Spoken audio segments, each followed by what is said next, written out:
am here to talk about a serious problem with society. Just because I'm bipolar and I'm manic and I talk really fast and I sound like a chipmunk or somebody off of the Yellow Brick Road with all the little people in Wizard of Oz doesn't mean that you can just laugh at me when you see me on the streets, point your fingers. Little kids, I can understand. You know, it's funny to them when I talk like a chipmunk, but when adults start laughing, grow up. It's just the way I talk. Some people are tall, some people are short, some people look like me. Actually, I don't think anybody looks like me. But, you know, there's a lot, I think that people with chipmunk voices, I think that, you know, it's a very racist world out there. And we gotta start recognizing.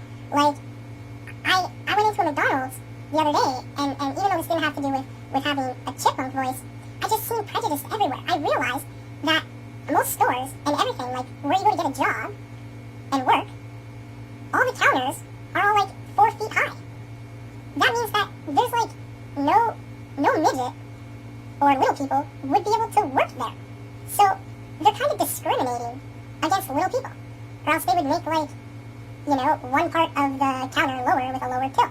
Now, I know there's not many little people out there, but there are. And there's people like me with chipmunk voices and high-pitched voices and manic. And, you know, when I go and try to work a public job where I'm speaking to the public and I greet them, they start laughing at me just because of my voice. And, yeah, they might think that it's cute. They might think it's funny, you know, or whatever, like I'm trying to play a joke on them. But it's a serious matter. And when I go home at the end of the day, I feel hurt. I feel really like I just wish I had a voice like the rest of everybody, and I wasn't so manic, and I wasn't bipolar, you know, and people, they tell me, they say, shut up, you know, you're talking too fast, or you're talking too much, or, you know, everything like that. But, you know, it's something that really affects me. I do not like racism whatsoever. I've never been racist. I've had purple friends, you know, I've had blue friends, I've had pink friends, you know, I don't think I've ever had a friend over 7 foot, actually, well, over 7'4", you know, so, maybe I don't know what that's like. Maybe I wouldn't like somebody that's 8 foot tall. I don't know. They probably wouldn't even be able to get through my door. But, and maybe we should start thinking about that too. You know, there are 8 foot people out there, you know.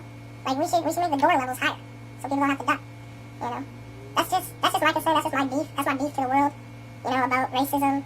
And, you know, I know there's not many people out there like me that are as manic as me and talk as fast as me and, you know, have a really high-pitched voice like me. But, you know, you guys got to start waking up and realizing the bigger picture, you know, which is, you know, there's racism goes far beyond color, and it goes with things like you wear, people, you know, the way you move, the way you act, the way you talk, you know, people hate on that, and they don't even realize that they're discriminating, and that is racism.